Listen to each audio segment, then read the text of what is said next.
Thanks very much, Mr. Patel, for taking the time out and speaking to us here on ET Now at the India AI Impact Summit. Appreciate you taking the time out. Let me first begin by quoting what the Prime Minister said just a short while back in his address. He said that some companies and nations think that AI is a strategic asset and they develop it confidentially. India thinks that AI is beneficial only when codes are open and shareable. Now, in sectors like telecom, defense, and in fact, in power grids, how realistic is it for AI to remain open source? Firstly, thank you for having me on the show. And I think India should take a moment and just celebrate how successful this event has been. It's been 250,000 people, probably the largest AI event that's ever been done in the world. So a lot to be proud of.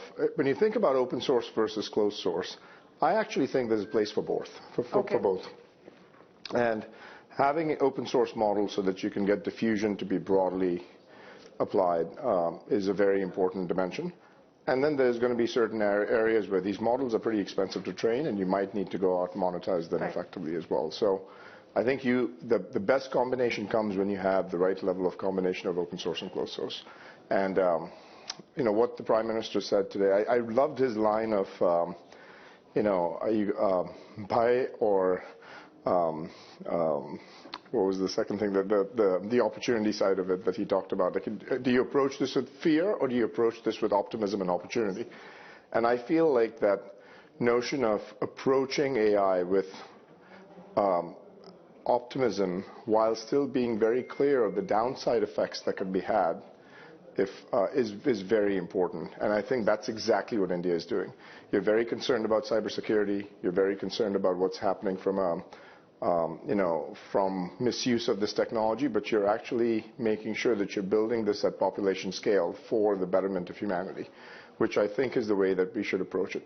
Right, and that has also been the view of several other leaders who have actually spoken, and we've heard them speak as well. Yeah. But Mr. Patel, let me also ask, you've spoken on multiple platforms that, the AI revolution started with the usage of chatbots, and then we moved on to agentic AI. Yeah. But what will define the next wave, or what the next trend as far as AI is concerned, and how is Cisco bracing for that?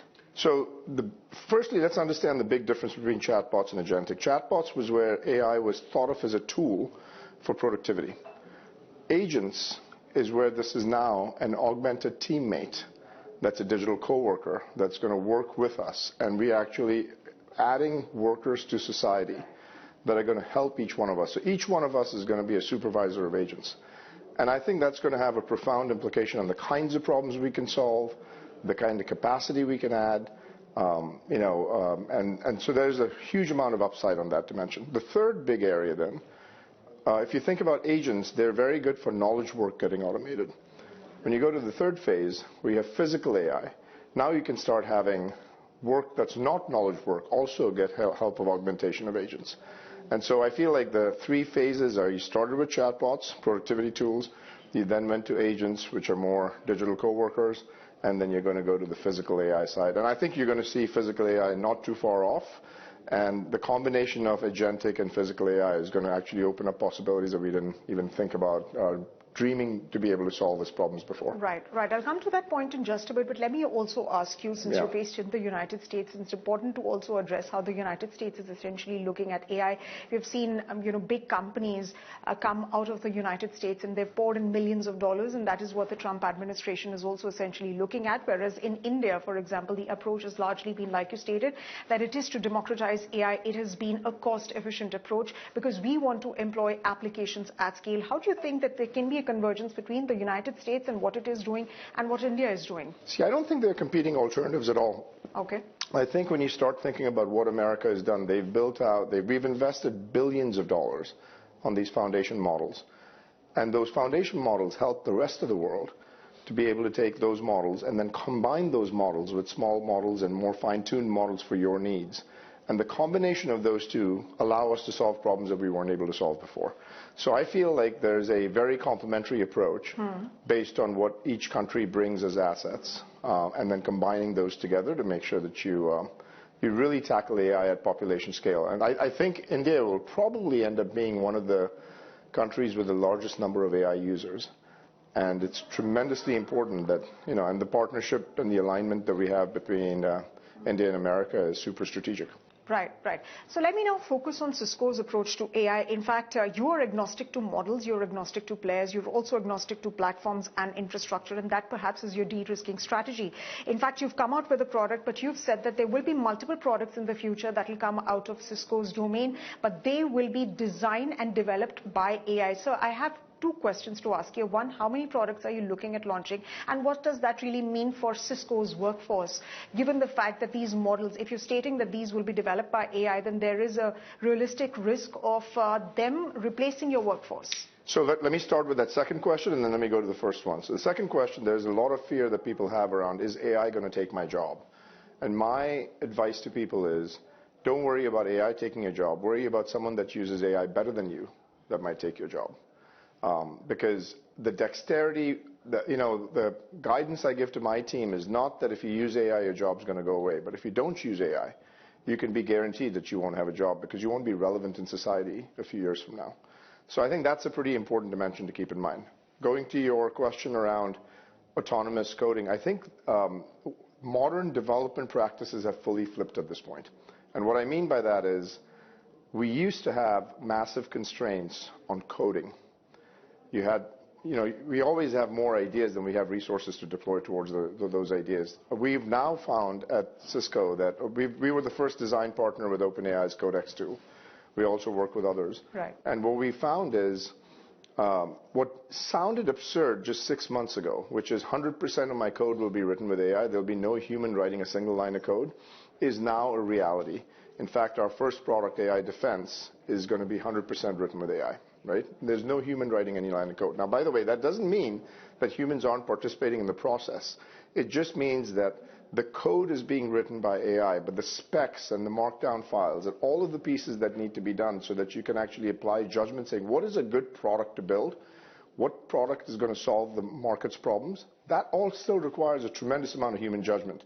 And the way I think about this, I have far greater list of ideas then I have resources to prosecute them. So if I can actually augment resources with digital workers that can help me write code, my bottleneck can shift someplace else. And right now, it used to be that code generation was the biggest bottleneck. Okay. In the next 12 months, code generation will not be the biggest bottleneck. In fact, it won't be a bottleneck at all. But code review will be a bottleneck. Ideation will be a bottleneck. Identifying what product categories you want to go out and participate in that might get to the right level of accretion of value.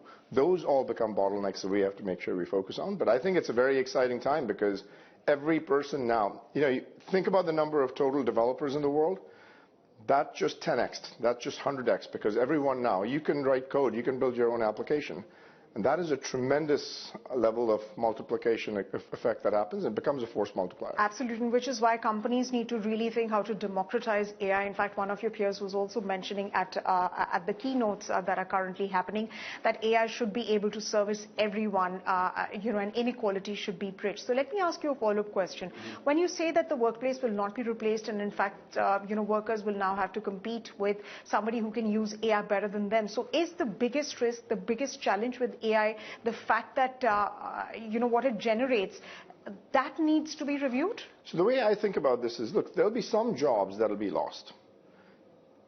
Every job will get reconfigured, but entire industries that don't exist today will get created as a result of the augmentation of AI into the process. So the way to think about any tech disruption, AI being no exception to that, is that you will have a reconfiguration of the workflows and development. Like, for example, in development, we used to go with waterfall development process. Then we had this thing called an agile development process. Now there's an entirely new process that we've built at Cisco called a spec-driven development process, where all the developer does is write specs, and then the AI actually writes the code against that spec. That is a workflow change that's happening in the way in which you go out and configure your organization and your workforce to accommodate AI. The agent isn't going to actually accommodate to us. We have to accommodate to the agent and make sure that the agent can come on into our processes and start to help us automate. Right.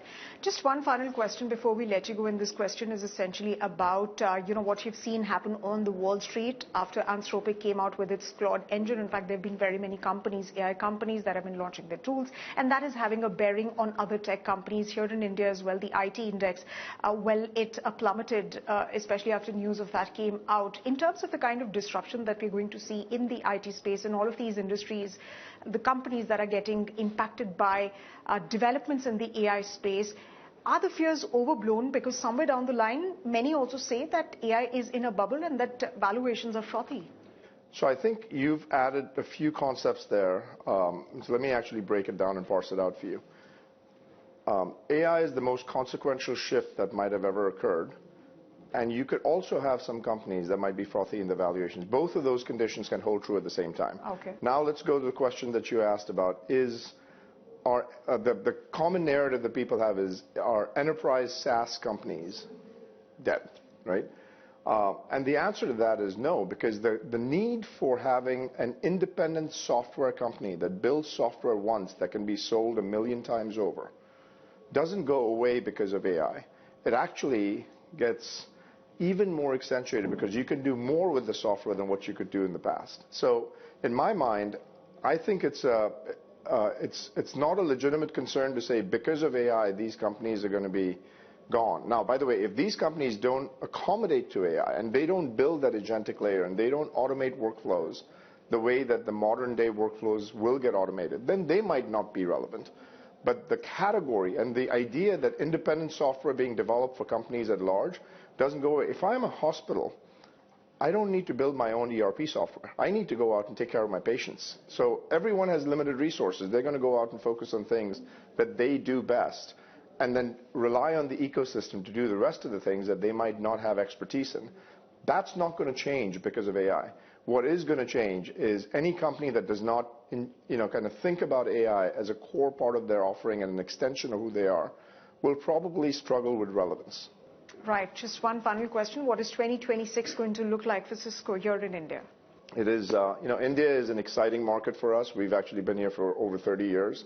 And there's never been a more exciting time than right now in India. I feel like 1.4 billion people are about to experience a massive democratization of AI. And we'd love to be a small part of it. I really commend the current administration within India, and I really commend what's happening within the ecosystem over here at large, and we're delighted to partner with you. Interesting times indeed, Mr. Patel. Thank you very much once again for taking the time. Thank you for having me.